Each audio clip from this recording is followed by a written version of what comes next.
말씀 가지고 우리가 지난 3시간에 걸쳐서 말씀을 드렸는데 오늘 이 말씀을 정리하도록 하겠습니다. 사실 지난주에 정리를 했어야 되는데 마지막 숙제를 냈죠. 숙제를 냈죠 하니까 눈이 번쩍 뜨이는 사람이 있어 이제. 모르는 척하고. 숙제가 뭔지 여러분 한번 생각해 보시고 조금 후에 말씀드리도록 하겠습니다. 자, 주제가 뭐였죠? 그날이 오기 전에. 이것을 우리가 종말이라, 그날 D-Day, 종말이라 이렇게 얘기하는데 이 종말의 종류는 두 가지가 있다고 그랬죠. 개인적인 종말이 있고 우주적인 종말이 있다는 겁니다. 개인적 종말이라고 하는 것은 우리가 죽음을 맞게 되는 시간을 개인적 종말이라고 이렇게 말할 수 있고, 그리고 주께서 이 땅에 재림하시면서 심판이 이루어지게 될 때 그것을 우리는 무슨 종말? 우주적 종말이라 이렇게 얘기하죠. 우주적 종말. 근데 문제는 이 개인적 종말이나 우주적 종말에 대해서 아는 사람이 단 한 사람도 없다는 겁니다. 이게 문제라. 그래서 예수님께서 뭐라고 말씀하느냐? 예수님께서 특별히 이 땅에 재림하는 것에 대해 설명하기를 도적같이 오신다. 언제 오실는지 모른다는 거죠. 예수님께서 얼마나 이 부분에 대해서 철저하게 비밀에 붙였는지 인자도 모르고 아버지만 안다고 그랬어요. 다시 말하면 주님이 다시 이 땅에 재림을 하실 터인데 주님 자신도 나도 모른다. 내가 언제 올는지는 아버지만 안다. 그러니까 그처럼 철저하게 비밀에 붙였다라고 하는 겁니다. 그러면 뭐 예수님이 언제 올는지 모르면 모르는 거지 뭐. 우리가 이런 자세로 살아갈 수 있느냐? 결국 그럴 수 없다는 거죠. 왜? 예수님께서 이 땅에 재림한 그 사건이 너무나도 소중하기 때문에 그래요. 우리에게 너무나도 귀중한 날이기 때문에 그래요. 우리가 구원받느냐 지옥 가느냐, 상급을 받느냐 책망받느냐, 우리의 운명이 결정되는 것이 예수님의 재림입니다. 그렇기 때문에 우리는 예수님의 재림을 준비해야 돼요. 예수님의 재림을 준비하고 기다려야 돼요. 그래서 성경은 여러 가지 비유로 설명해 주고 있는데 특별히 기름을 준비하라고 말씀하고 있잖아요. 기름.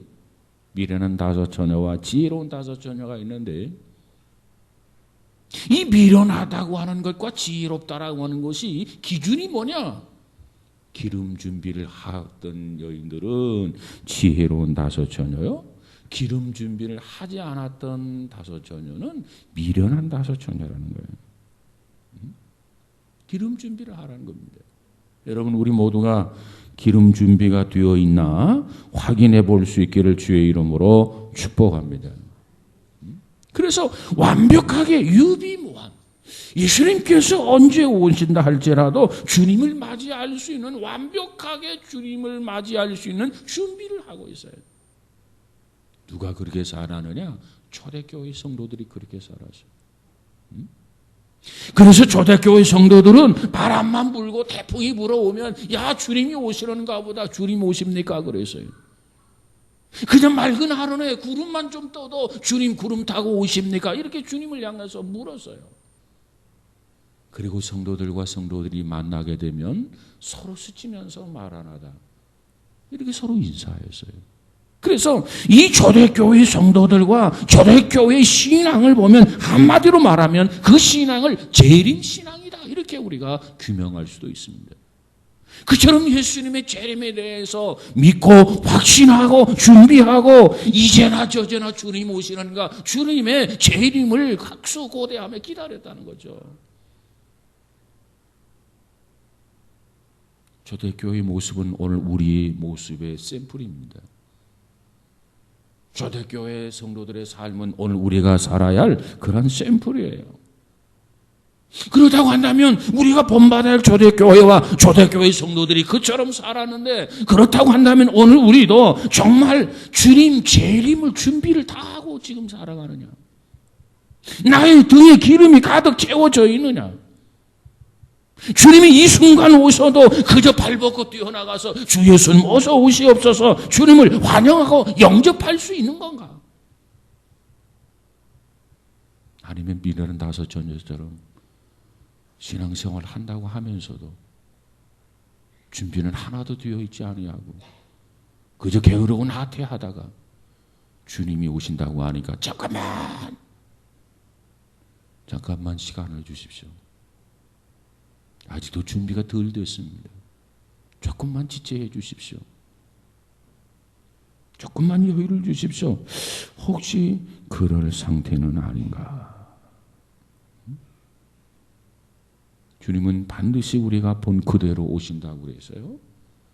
우리 모두가 다 재림을 준비하고 그날을 기다릴 수 있는 우리 모두가 되시기를 주의 이름으로 축복합니다. 그럼 이런 시대적 종말을 우리가 살아가는데 오늘 이 베드로를 통해서 주께서 주시는 큰 교훈이 두 가지가 있어요.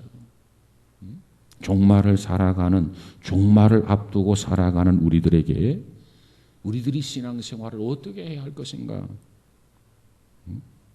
그래서 두 가지를 명령하고 있는데 하나는 기도하라는 거죠. 하나는 뭐 하라고 했죠? 사랑해라. 기도라고 하는 것은 이 종말적 상황에서 하나님과 우리의 관계를 돈독하게 만드는 것이 기도입니다. 우리에게는 기도가 살아있어야 돼요. 기도가 살아있는 사람은 신앙이 살아있는 사람이라. 기도가 죽었다고 한다면 신앙이 죽은 거라. 종말이 다가오면 다가올수록 주님이 오실 날이 다가오면 다가올수록 우리는 깨어 있어야 돼. 하나님과의 관계가 더 돈독해져야 돼. 그러기 위해서 어찌 해야 되는가? 우리는 기도해야 됩니다. 그런데 어떻게 기도하라고 말씀하고 있느냐? 오늘 본문 4절 7절에 만물의 마지막에 가까웠으니 종말에 가까웠으니 그러므로 너희는 정신을 차리고 근신하여 기도하라. 정신 차린다고 하는 말의 뜻이 뭐라고 그랬죠?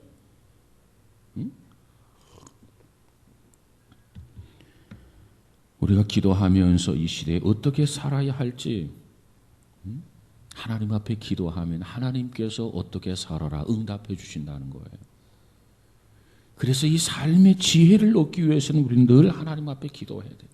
너희 중에 지혜가 부족하거든 후히 주시고 꾸짖지 아니하시는 하나님께 구하라. 기도를 통해서는 하나님 앞에 지혜를 구해요. 하나님, 내가 무슨 사업을 할까요? 하나님, 나에게 직장을 주세요. 우리 삶에 있어서 필요한 모든 것을 하나님 앞에 기도하면 하나님께서 우리에게 지혜를 주시고 지혜를 주신다고 한다면 그 어떤 것도 해결하지 못할 게 없는 거죠. 누구에게 지혜를 주신다고요? 기도하는 자에게. 근데 문제는 마지막이 다가오면 다가올수록 종말이 가까우면 가까울수록 사람들이 정신이 없어진다는 거예요. 정신이 혼란해진다는 거예요. 평상시에는 평안할 때는 기도를 냉정하게 잘하다가 이처럼 마지막이 다가오면 야 여기 뭐 예수님이 재림한다 저기에 예수님이 재림한다 온갖 이단들이 득세하게 되고 거짓 교훈으로 우리를 유혹하고 그랬을 때 우리는 혼란에 빠져가지고 정신을 못 차린다는 거죠. 뭐가 진실인지 뭐가 가짜인지. 그런데 그때일수록 정신을 차리고 기도해라. 그래서 정신을 차려라. 임마 정신 차려. 횡설수설 하는 사람에게 그렇지 않아요. 귓방맹이를 치면서 야 임마 정신 차려. 이 마지막 때 우리가 하나님 앞에 기도하는데 특별히 강조하기를 정신을 차리고 기도해라. 정신을 차린다. 정신을 차린 상태가 뭐라고 그랬죠? 어떤 상태가 우리가 정신을 차린 상태고 어떤 상태가 정신을 차리지 못한 상태입니까?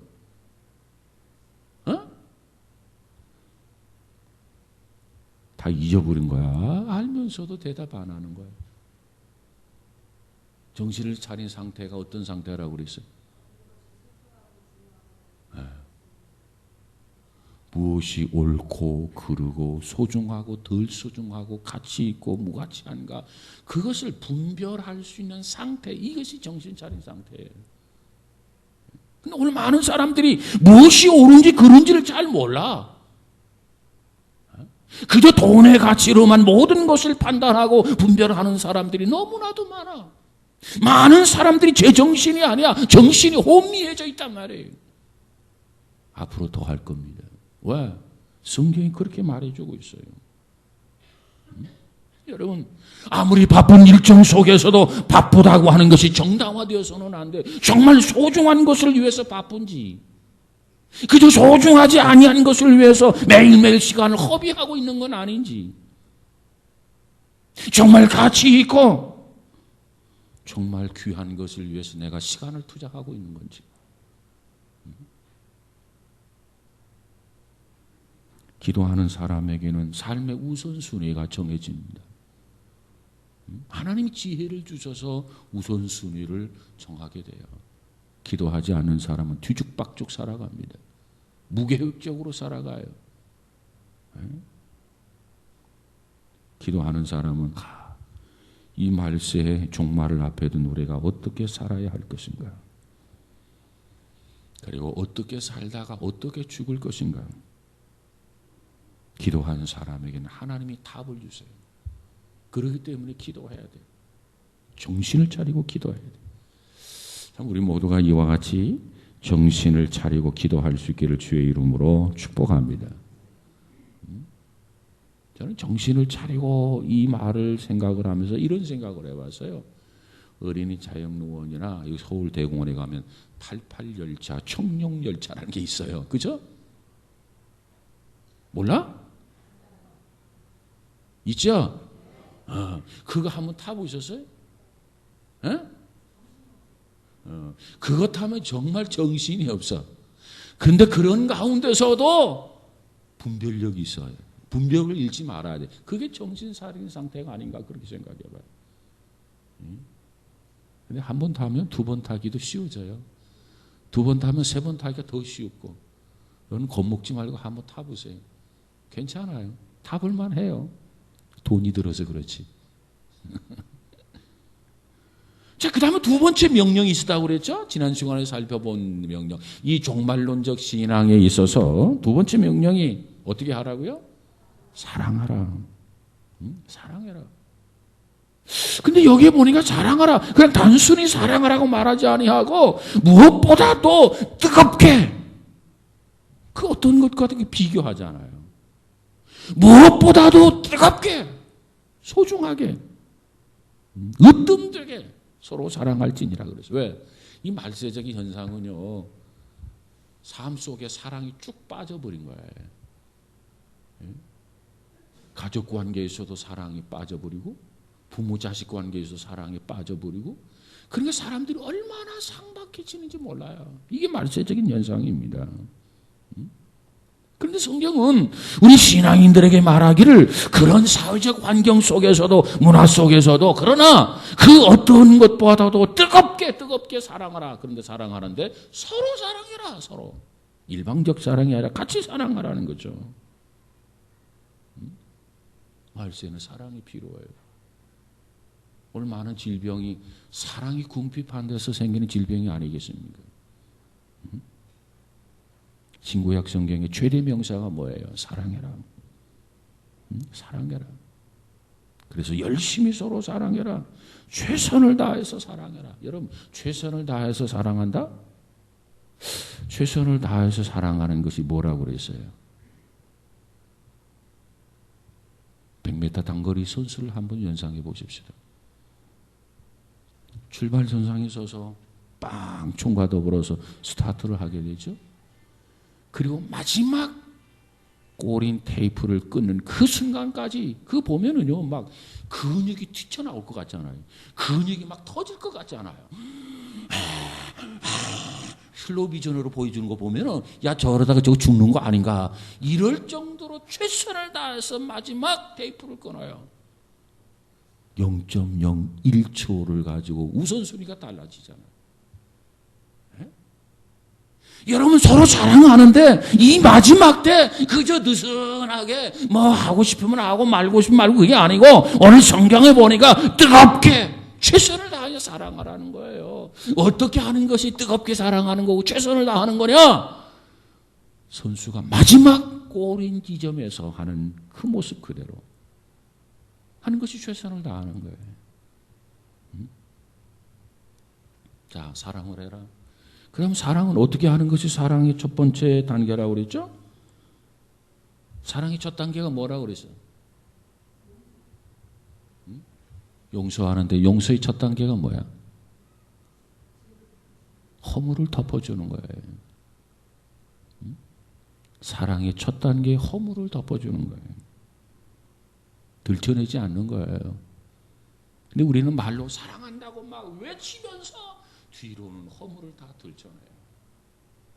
막 비방을 해요. 그러면서 사랑한다는 거라. 이거 출처가 어디예요? 도대체 그 사랑의 출처가 어디냐고요? 성경은 우리에게 뭐라고 말합니까? 내가 너희를 사랑한 것 같이 너희도 서로 사랑하라 그랬어요. 출처, 근본이 누구냐? 하나님이 우리를 사랑한 그 사랑이라.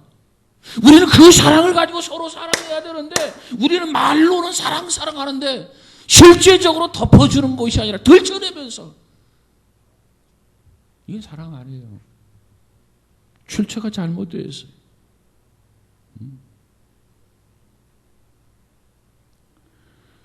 창세기 9장을 예를 들었어요. 그죠? 노아에게 세 아들이 있었어요.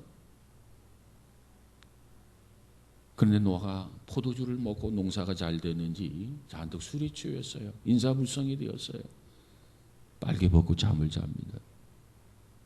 함이 이걸 발견했어요. 가서 보니까 자기 아버지가 빨개 벗고 자는 거라. 나와가지고 셈과 야벳에게 아버지가 빨개 벗고 잔다. 저 노망이 들었다. 여러분 노망이 들었다 할지라도 자녀들은 부모에게 노망이 들었다는 표현을 쓰면 안 돼.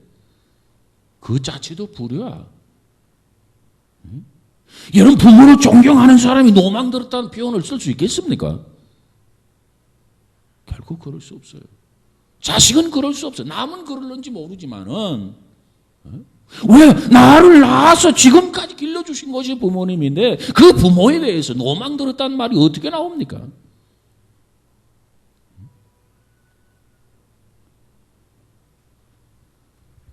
함이 잘난 척하고 막 PR합니다. 드러냅니다.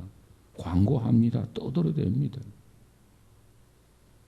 그 말을 셈과 야벳이 들었을 때 기분이 좋았겠어요? 같은 자식으로서 왜 저런 마음을 가지고 계시나?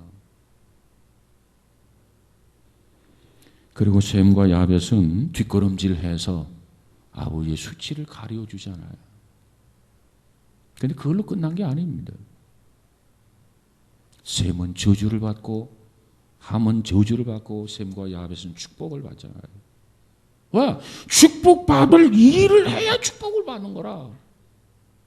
축복받을 일을 하지 아니하고 축복받으려면 이방 종교와 기독교가 다른 점이 뭐예요? 우리 기독교는 무엇보다도 윤리성이 있어야 되고 우리 기독교는 어느 종교보다도 도덕성이 있어야 돼. 그런데 축복받을 일은 하나도 아니하고 말이지. 축복받으려고 하나 그 날강도지. 그래서는 안 돼요. 여러분 함이 저주를 받는데 이 저주는요 자기 스스로 저주를 받게 한 거예요. 자업자득이라 그 말이에요. 셈과 야벳은 축복을 받잖아요. 여러분 사랑은 첫 단계가 허물을 덮어주는 거예요. 허물을 덮어줄 수만 있다면 그 다음 2단계, 3단계, 4단계는 무난해요. 근데 이게 어려워요. 허물을 덮는다는 게. 그 다음 사랑의 두 번째는 대접하라는 거 있죠. 대접하라. 대접할 때 원망 없이 대접해라. 대접을 받고자 하는 대로 너도 대접을 해라. 초대교회 성도들은 대접을 참 잘했어요. 설교자도 대접을 잘했고 지나가는 나그네도 대접을 잘했고 고아도 대접을 잘했고 과부도 대접을 잘했고 이걸 우리에게 보여주는데 오늘 우리는 너무나 등지고 살고 있어요. 그 다음 세 번째로 봉사해라. 어떻게 봉사해야 되냐? 각각 은사를 받은 대로 봉사해라. 우리는 모두가 다 청직이다. 내 것은 아무것도 없다. 내 목숨부터, 내 재물부터, 내 재능부터, 내 건강부터 모든 것이 다 내 것이 아니고 하나님의 것이다. 자기가 없어야 돼. 그래서 이 봉사는 어떤 봉사를 하든지 자기가 들어가면 안 돼. 자, 여기 보니까 말로 봉사하고 몸으로 봉사해라. 말로 봉사하는 사람은 하나님의 말씀을 하는 것 같이 하고 몸으로 봉사할 때는 어떻게 하라고 그랬죠? 응? 하나님이 공급하시는 힘으로 하는 것 같이 하라. 그러니까 우리가 어떻게 봉사하든 봉사는 두 가지가 있는데 말의 봉사와 힘의 봉사가 있는데 몸의 봉사, 이 말로 하는 봉사와 몸으로 하는 봉사인데 말로 하는 봉사가 됐든 몸으로 하는 봉사가 됐든 그 봉사의 근원은 하나님이에요. 내가 나타나서는 안 돼요. 말로 하면서도 하나님께 영광을 돌리고 하나님 주신 말씀으로 하는 거기 때문에 몸으로 봉사하는 것도 역시 하나님 주시는 능력, 하나님 공급하시는 힘, 그걸로 하기 때문에 그 출처가 근원이 하나님이다. 그래서 오직 그 봉사를 통해서 영광을 받으실 분은 오직 하나님 한 분이시다. 자기를 드러내면 안 돼. 자기 자랑을 늘어놓으면 안 돼. 봉사해놓고도 다 까먹는 거라. 응? 여러분, 이 현대는 참 진정한 봉사가 자꾸 정신이 사라지는 것 같아요. 저는 이게 아쉬워요. 응? 여러분, 이렇게 가정을 한번 해보십시다. 내가 어떤 대가를 받고 그 일을 하는 거하고 대가를 전혀 받지 아니하고 우리가 봉사의 자세로 그 일을 하는 것 같고 하는 거하고 이 두 가지를 놓고 봤을 때 결과는 굉장한 차이가 있다고 생각해요. 내가 어떤 대가를 받지 않고 할 때는 기쁨이 있어요. 보람이 있어요. 더더욱 의욕이 살아나요. 근데 어떤 대가를 받고 나면은요, 기쁨이 없어요. 보람이 없어요. 적극성을 띠기보다는 피동적이 돼요.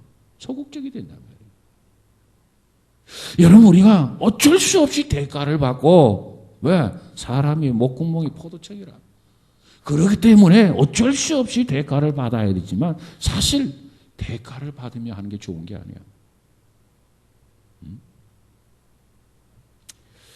자, 자잘고리한 거 그동안 얘기한 것을 말씀을 드렸고요. 계속해서 말씀드립니다. 자, 어디까지 얘기냐면은 주님께서 이 땅에 재림을 하시는데 주님이 다시 오시는데 내가 무엇하다가 주님의 재림을 맞이하면 좋을까? 이걸 여러분에게 물었어요. 그랬더니 서로 눈만 뻥긋뻥긋 깜빡깜빡 하는 것 같아가지고 부담스러워하는 것 같아가지고 숙제를 내도록 하겠습니다. 그래서요. 자, 기간이 일주일이나 줬으니까 충분히 숙제를 다 했을 것 같아요. 자, 여러분 예수님이 언제 여러분에게 뭐 하실 때 오셨으면 좋을 것 같아요?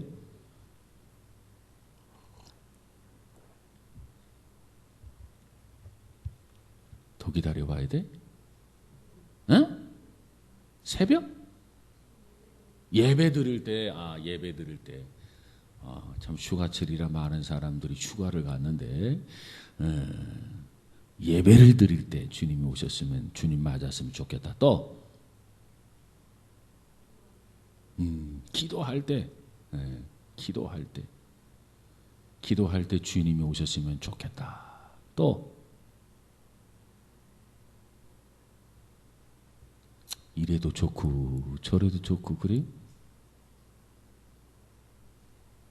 근데 걱정스러운 게 이래도 좋고 저래도 좋고 하는 건 좋은데 주님을 맞아 해도 좋고 맞이하지 않아도 좋고 거기까지 진전되면 큰일 나는 거예요. 응? 자, 주님이 언제 오시면 좋을까? 제가 나름대로 생각을 해봤어요. 기도할 때 주님이 오시면 좋겠다 이런 생각을 해봐요. 주님과 기도하는 그 순간에 주님께서 나타나셔서 걱정하지 말라고 했는데 왜 걱정했느냐 하면서 위로하고 현장에 나타나서 격려해 준다면 얼마나 좋을까. 또 어떤 면에서는 우리가 삶을 놓고 어떻게 살아야 하는지 정말 진지하게 고민하면서 진지하게 하나님 앞에 기도하는데 그때 주님이 임하신다면 얼마나 좋을까. 또 뿐만 아니라 주께서 내가 너희를 사랑한 것처럼 너희도 사랑하라 이렇게 말씀하셨는데 그래서 주님 말씀에 의지해서 사랑할 수 없는 사람조차 내가 정말 사랑하고 있는데 그때 주님이 오신다면 얼마나 좋을까. 뿐만 아니라 주의 제자들을 본받아서 지나가는 소자 한 사람 한 사람 우리 주변에 있는 고아들, 과부들, 노인들 이런 사람들을 위해서 섬기기 위해서 정말 발을 걷어붙이고 수건을 머리에 띄고 정말 낮아지고 겸손해져서 그들의 발을 씻겨주는 이런 자세를 가지고 섬기고 있을 때 바로 주님께서 오시면 얼마나 좋을까. 그런 생각을 해봤어요. 자, 그럼 반대로 한번 생각해 봅시다. 주님이 반드시 도적같이 오시는데 우리가 어떤 일을 할 때는 주님이 안 왔으면 좋겠어요. 그죠? 그때를 피해서 주님이 오셨으면 좋겠다. 이런 생각을 해봐요. 그럼 그때가 언제일까? 모처럼 주일날 빠져서 휴가 갔을 때. 그렇죠? 그때는 안 왔으면 좋겠어요. 그죠? 비가 온다고 해서 수요일날 교회 안 나가는데 그날 정말 주께서 이웃을 내 혼처럼 사랑하라고 했고 내가 너희를 사랑하고 서로 사랑하라고 했는데 정말 꼴 보기 싫은 사람이 있어가지고 정말 보기도 싫어가지고 정말 외면하고 싹 그냥 지나쳐갈 때 그런 때는 주님이 안 왔으면 좋겠다. 근데 문제는 그 시기를 내가 조절하는 게 아니라 주님이 조절한다는 거예요. 그렇기 때문에 어떤 상황 속에서든지 주님을 맞이할 수 있는 그런 준비가 완벽하게 이루어질 수 있기를 주의 이름으로 축원합니다. 제가 알고 있는 어느 여류 문학가가 한 분이 있었어요. 이분은 그렇게 크게 이름이 알려진 그런 문학가는 아닙니다. 근데 나름대로 그분의 글을 좋아하는 그런 독자층이 상당히 있었어요. 그리고 그분은 교회 집사님이십니다. 근데 그분이 몸에 여러 가지 이상 증세가 있어서 병원에 갔어요. 그리고 진찰을 받았어요. 그리고 결과가 나왔어요. 그 결과가 뭐냐면 간암이라는 겁니다. 너무나 충격적이죠. 얼굴이 새파래졌어요. 그렇다면 살면 얼마나 더 살겠습니까? 기간이 얼마나 남았습니까? 그러니까 의사가 2달 정도 남았을 것 같습니다. 정말 충격적이었죠. 그리고 이분이 이제 집으로 돌아오는데 그저 걸어가는지 두둥실 떠가는 건지 그 정도로 충격을 받았다는 거죠.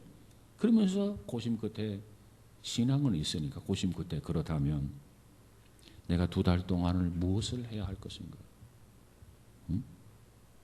내가 2달 동안 무엇을 하다가 주님 나라 갈 것인가?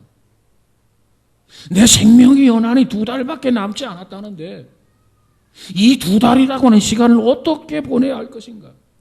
어떻게 이 기간을 효과적으로 활용해야 될 것인가? 고민을 시작했다는 거예요.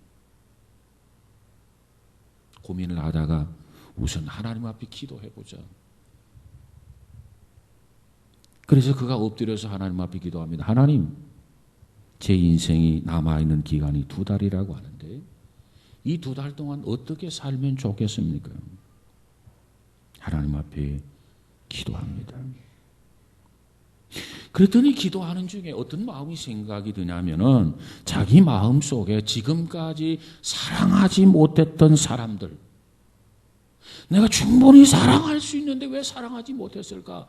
그런 아쉬운 사람들이 자꾸 머리에 떠오르더라는 거예요.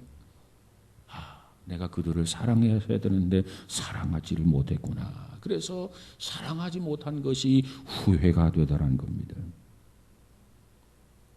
그리고 계속해서 기도하는데 자기 자신이 벽을 헐지 못하고 벽을 쌓아왔던 사람들이 얼굴이 자꾸 떠오르더라는 거예요. 그래서 이분이 기도 중에 명단을 작성하기를 시작합니다. 내가 누구를 사랑할 수 있는데 사랑하지 못했구나. 사랑하지 못한 것을 후회하고, 내가 누구와의 관계 속에서 벽을 헐어버려야 되는데 관계 속에서 벽을 쌓아왔구나. 그래서 그 사람들이 이름을 다 명단을 작성했어요. 벽을 쌓고 살았던 사람들, 등을 지고 살았던 사람들, 그들을 찾아다니기 시작합니다. 그리고 전화를 걸기 시작합니다. 그리고 만나서 용서를 구합니다. 그리고 화목하게 됩니다. 그리고 등진 사람은 아니지만 마땅히 관심을 가져주고 마땅히 격려를 해줘야 할 사람들이 있는데 격려를 해주지 못했다는 거죠. 그래서 그 사람 명단으로 작성을 합니다. 그리고 직접 가서 만나서 아니면 전화로 격려해 주지 못했던 것을 용서해달라 하면서 격려해 줍니다. 이렇게 하나하나 마음에 걸리는 것들을 작성을 하면서 하나하나 정리를 시작을 했어요. 그러면서 재산 정리를 시작합니다. 그동안 빚진 거 다 갚고, 그리고 이 나머지 재산은 어떻게 할 것인가? 자손들에게 남길 것 일부분을 빼놓고 계산을 해봅니다. 그런데 이제 와서 생각하니까 정말 자기가 일생을 살아오면서 그 돈이라고 하는 것, 그 재물이라고 하는 것을 한 번도 가치 있게 써본 것이 기억이 나지 않더라는 거예요. 내가 지금까지 살아오면서 왜 이렇게 한 번도 의미 있게 사용하지를 않았을까? 가치 있게 돈을 사용하지 않았을까? 후회가 되더라는 거예요. 그래서 그 중에 일부분을 떼어서 선교사들을 위해서 선교 헌금을 합니다. 그리고 일부분을 떼서 구제 헌금을 드리게 됩니다. 그리고 자기가 죽은 다음에 이 남은 돈을 이렇게 써라 유언장도 작성합니다. 그리고 자기가 사랑하는 자녀들을 생각하면서 말씀, 소중한 말씀을 기록해서 유언장에 담아줍니다. 그러다 보니까 2달이 지나게 된 거죠. 그런데 중요한 것은 여기까지 사람들과의 관계를 다 정리하고 재산까지 다 정리하고 그리고 나서 유언장까지 다 기록을 하고, 그런데 2달이 지났는데 놀라운 것은 자기 몸이 그렇게 나빠지지 않았다는 거예요. 2달을 이제 2달밖에 살지 못한다. 생명이 이제 2달밖에 남지 않았다. 그러면 지금에는 체력도 바닥이 나고 말이죠. 그랬어야 되는데 이제 와서 생각하니 몸이 그렇게 나빠지지 않은 것 같더라는 거예요. 이상하다. 2달밖에 못 산다고 그랬는데. 그래서 다른 병원에 가서 다시 진찰을 받아봤어요. 결과가 나왔어요.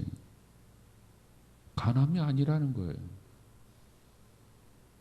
오진이었다는 거예요. 그래서 물어봤어요. 황당했겠습니다. 황당했죠. 죽을 줄 알았는데. 그럼 죽을 줄 알았으면 죽어야지요. 아니요. 그러더라고요. 아니요. 후회가 안 되십니까? 돈 다 써버렸는데. 후회가 안 된다는 거예요. 그래요? 그러면서 자기가 깨달은 게 하나 있다는 거예요. 그게 뭐냐? 지금까지 자기가 생애를 살아오면서 2달처럼 이렇게 산 적이 없었다는 거라. 그러면서 그가 약속하기를, 다짐하기를 뭐라고 하냐면, 제가 앞으로 나의 생에 심장이 멎을 때까지 지난 2달처럼 그런 마음을 가지고 살겠습니다. 그래서 귀한 것 배우셨습니다. 귀한 것 얻으셨습니다. 응? 비싼 돈 지불하고 귀한 것 배우셨습니다 하면서 웃고 넘어갔어요. 참 그래요. 예수님의 재림이 언제 올는지 몰라요. 내 개인적 종말이나 우주적인 종말이 오늘 밤에 일어날는지 몰라요. 아니 내일 동쪽에 태양이 떠오를 때 일어날는지 몰라요. 우리는 이와 같이 사형 선고를 받고 내가 사랑해야 할 사람을 사랑하지 못했다. 격려해 줘야 할 사람을 내가 격려하지 못했구나. 서로 화목해야 되는데 내가 벽을 쌓고 살았구나. 서로 위로하며 살아야 되는데 등을 지고 살았구나. 이처럼 하나하나 정리하고 아멘 주 예수 어서 오시옵소서 주님을 맞을 수 있는 우리 모두가 되어지기를 주의 이름으로 축복합니다. 자, 그러면 이 종말을 살아가는, 종말의 때를 살아가는 우리 그리스도인들의 태도는 어찌해야 할 것인가? 오래전에 신학교에서 한 학생이 저에게 그런 질문을 던졌어요. 목사님, 예언에 관한 책자를 보면 2000년에 종말이 온다고 그러는데 그런 책들이 있는데 목사님은 어떻게 생각하십니까? 사실 2000년 전에는요, 2000년이 되면 예수님이 온다는 말을 굉장히 많이 했어요. 그걸 어떻게 생각하십니까? 글쎄요. 그건 저도 잘 모릅니다.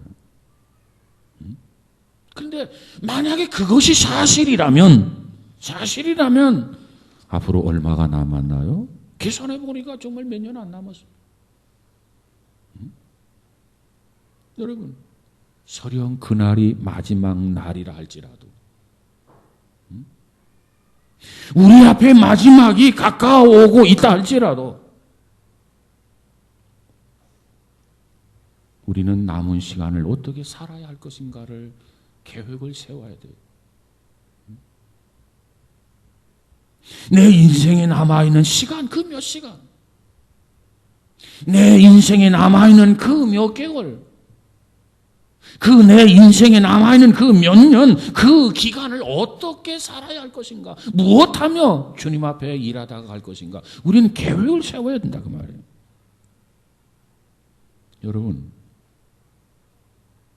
여러분은 최후의 며칠을 어떻게 살 것인가 생각해 본 적이 있습니까? 그리고 곰곰이 그 계획을 세워본 적이 있습니까? 종말론적 삶이라고 하는 게 뭐냐? 그 최후를 맞이하는 그 결산의 심정을 가지고 어떻게 살면 좋겠습니까? 어떻게 이 시간을 활용하면 좋겠습니까? 그 부분을 놓고 기도하면서 사랑을 실천하면서 살아가는 그러한 삶, 그것이 바로 종말론적 삶이 되어야 됩니다. 하나님이 내게 주신 은사, 하나님이 내게 주신 그 달란트를 가지고 봉사하는 일에 최선을 다하는 그런 모습, 그런 삶을 우리가 뭐라고 하느냐? 그리스도인의 종말론적인 삶이라 이렇게 얘기합니다. 여러분 그리스도인이에요. 우리 앞에 종말이 다가오고 있다고요. 어쩌면 우주적인 종말이 있기 전에 내 개인적 종말이 앞서게 될는지 몰라요. 아니면 어떤 면에서는 내 개인적 종말과 우주적인 종말이 동시에 일어날는지도 몰라요.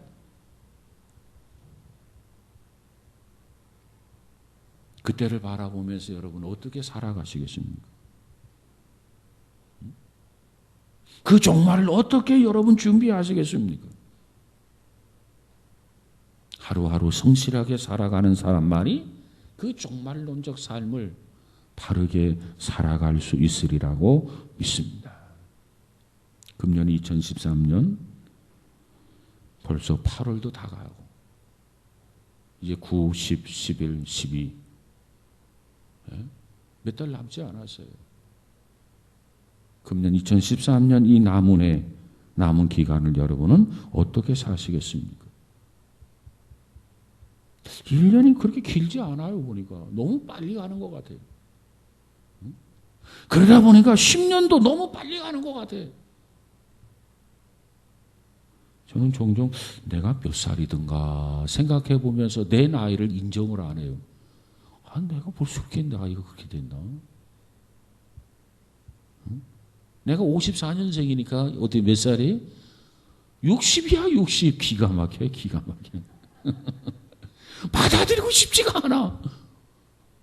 내가 엊그저께 그런데 내가 뭐 하니라고 지금 이 나이를 먹었지? 믿어지지가 않아. 그래서 사모님하고 나하고 1살 차이니까 당신은 몇 살이야?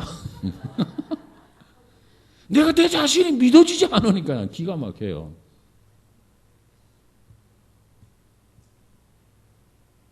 여러분, 우리는 마지막을 생각하면서 매사에 진지하게 살아가는 우리 모두가 되시길 주의 이름으로 축복합니다. 그럴 때 후회 없는 삶을 살 수 있어요. 후회 없는 삶, 후회 없는 내일을 위해서 오늘은 내가 어떻게 살 것인가? 그리고 내일은 나는 어떻게 살 것인가? 이 해를 어떻게 마감하고 내 인생을 어떻게 마감할 것인가?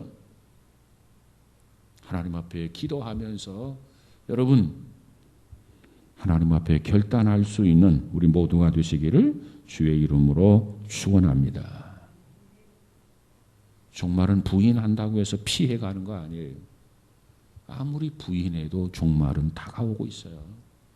피할 수 없어요. 그렇다면 적극적인 자세로 종말을 준비하고 종말을 맞을 수 있는 보람 있는 성도 우리 모두가 다 되시기를 주의 이름으로 축원합니다.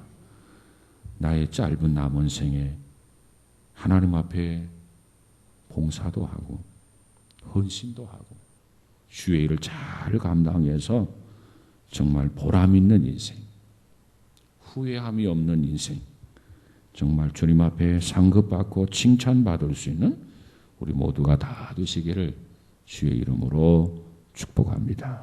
기도합시다. 그리하신 주님 감사합니다. 그날이 오면 마지막 우리에게 종말이 있음을 말씀해 주고 있는데 개인적 종말이나 우주적 종말이나 우리가 철저하게 준비해서 아멘 주여서 어서 오시옵소서 기쁘게 주님을 맞을 수 있는 그러한 성도들 되도록 축복하여 주옵소서. 주여 순간순간마다 우리에게 분별력을 허락해 주시고 정말 주를 위해서 바르게 살아갈 수 있는 헌신된 생의 인생들이 되어지게 하옵소서. 정말 순간순간 우리 자신을 되돌아보면서 내가 사랑해야 할 사람을 사랑하지 못한 것은 아닌가? 벽을 터야 할 사람과 벽을 쌓고 있지는 않았는가? 정말 나의 격려가 필요한 사람이 있었는데 격려를 외면하지는 않았는가? 정말 나의 도움과 구제와 섬김이 필요한데 정말 내몰라 하지는 않았는가? 우리 자신이 되돌아보게 하여 주시고 후회함이 없는 사명자들로 잘 감당하도록 축복하여 주옵소서. 주께서 제자들을 섬겨준 것처럼 너희들도 가서 이와 같이 행하라. 주님 말씀을 귀담아 듣고 가슴에 새기고 일생을 섬기는 삶을 살아가는 우리 모두가 되어지게 하옵소서. 무더운 삼복더위에도 우리 건강을 지켜주시고 행여나 연약해지지 아니하도록 늘 강건하게 하여 주옵소서. 예수님 이름으로 기도하옵나이다. 아멘.